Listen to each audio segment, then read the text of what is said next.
আলাইকুম। সবাই বলেন যে আপনি কি শাড়ির গোস্তটা হালিম বানান না কিদ্দা বানান? এই যে দেখেন, এই যে আমার গোস্তটা কোবাই দিতেছে। দেখেন আমি কোন গোস্ত নিয়ে হালিম বানাই, এমনকি খিচুড়ি বানাই। এই যে আমি কোন ধরনের খিচুড়ি নিই, গরুর গোস্ত। এই যে এটা পুরো সাইনবোর্ডটা দেন, এই যে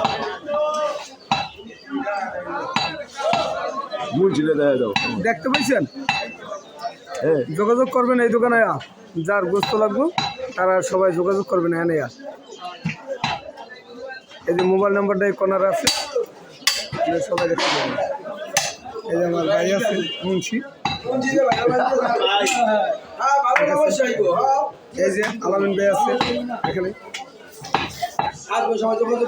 ঠিক আছে, ভালো থাকবেন, সুস্থ থাকবেন। আসসালামু আলাইকুম।